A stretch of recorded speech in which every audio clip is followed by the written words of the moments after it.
ఈశ్వరుని విచిత్ర వేషధారణలో చూసిన మేనాదేవి యొక్క సందేహము తీరిందా?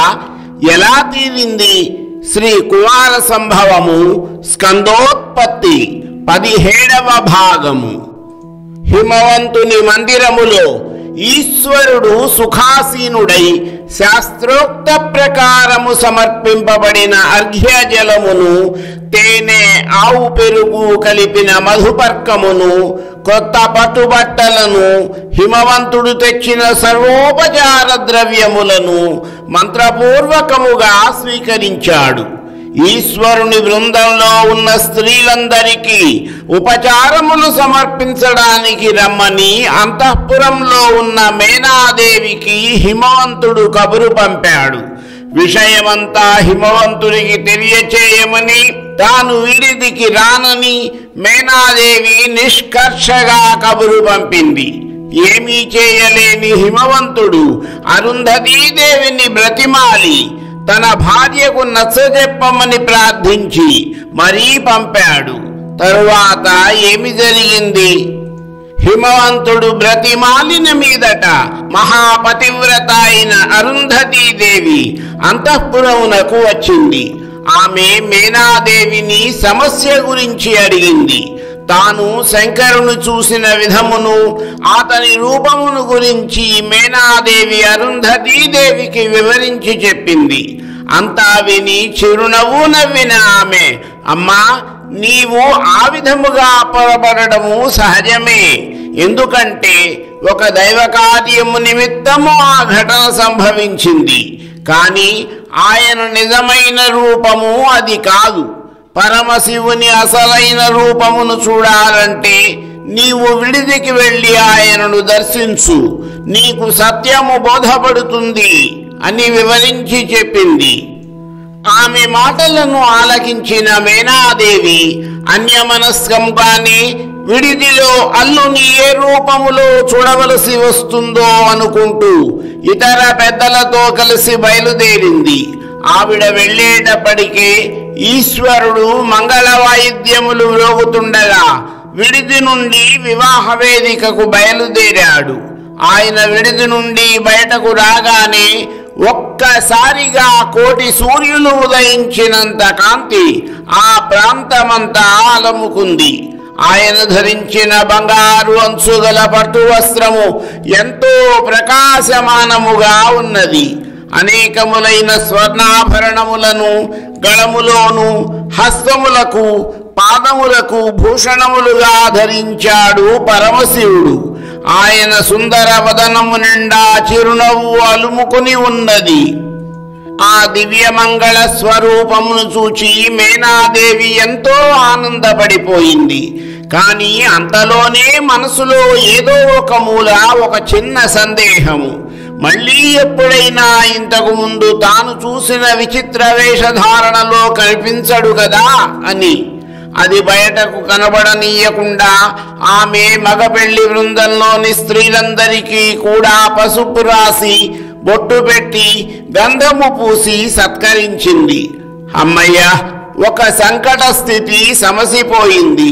వివాహమునకు గల ఒక అంతరాయము తొలగిపోయింది అనుకునే లోపల ఇంకొక సమస్య వచ్చి పడింది. పార్వతి తపస్సు చేసుకునే సమయములో బ్రహ్మచారిగా వచ్చినప్పుడు తనను తాను నిందించుకున్నప్పటి నుండి ఎన్ని సమస్యలను మహాదేవుడు సృష్టించుకుంటున్నాడో చూడండి. అదే ఆయన లీల.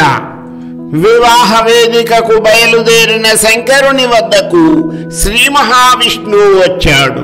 శంకర, ఒక చిన్న విషయము.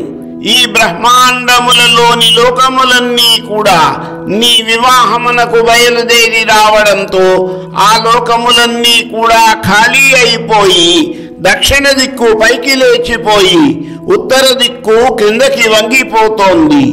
ఈ భూమిని తిరిగి సమతలంగా చేయకపోతే ప్రమాదము. ఆలోచించండి అని పలికాడు. ఒక్క క్షణము ఆలోచించాడు శంకరుడు. ఆయన మస్తిష్కములో మహామహిమాన్వితుడు, అపార తపశ్శక్తి సంపన్నుడు, హయగ్రీవుని ద్వారా శ్రీ లలితా సహస్రనామమును ఉపదేశింపబడిన వాడు అయిన అగస్త్య మహర్షి మెదిలాడు.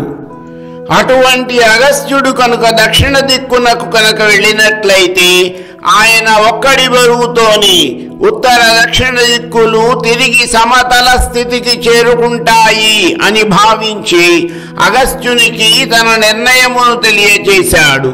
అందుకు ఎంతో బాధపడిన అగస్త్యుడు, శంకర, ఇంతమంది ఎంతో ఆనందముగా తిలకిస్తున్న తమరి వివాహమును వీక్షించే భాగ్యము నాకు లేకుండా చేస్తారా అని దీనంగా ప్రార్థించాడు.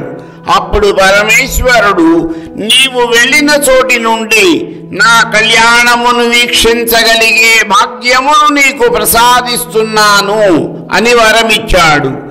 అగస్త్యుడు బయలుదేరి వెళ్ళాడు. భూమి మరలా సమతల స్థితికి చేరుకుంది. ఇంతకు అగస్త్యుడు ఎక్కడకు వెళ్ళి తాను వెళ్ళిన ప్రదేశము నుండే పార్వతీ పరమేశ్వరుల కళ్యాణమును వీక్షించగలిగాడో తెలుసా? నేటి కర్ణాటక రాష్ట్రములో అన్నపూర్ణాదేవి కొలువై ఉన్న హొరనాడు అనే పుణ్యక్షేత్రమే ఆ ప్రదేశము. సరే, మళ్ళీ అంతా సర్దుకుంది. వివాహ వేదికకు రానే వచ్చాడు వరుడైన పరమేశ్వరుడు.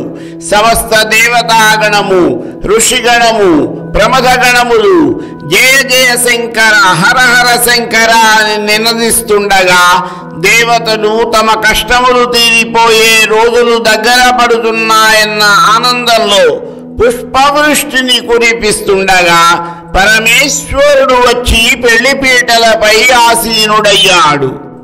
అప్పటికే గౌరీ పూజను పూర్తి చేసిన వధువు పార్వతీదేవి కూడా ఒక ప్రక్కన సరస్వతీదేవి, మరొక పక్కన శ్రీ మహాలక్ష్మి, శచీదేవి, అరుంధతీదేవి మొదలైన వారందరూ తోడురాగా అడుగులో అడుగు వేసుకుంటూ వచ్చి పెళ్లిపీటలపై ఆసీనురాలైంది. పురోహితులు వారిద్దరి మధ్య తెరను ఏర్పాటు చేశారు. దంపతులు కాబోయే పార్వతీ పరమేశ్వరుల మనసులలో మాత్రము ఆ తెరను ఎప్పుడు తొలగిస్తారా, ఒకరినొకరు ఎప్పుడు చూసుకుందామా అన్న ఆతృత ఎక్కువైపోయింది. మేనకాదేవి బంగారు కలశముతో నీళ్లు పట్టుకొనగా హిమవంతుడు అల్లుని కాళ్ళు కడగడానికి సిద్ధపడ్డాడు. అంతలో మరొక ధర్మ సందేహము. ఏమిటది? నా తదుపరి వీడియోలో ఆ విషయమును గ్రహిద్దాము.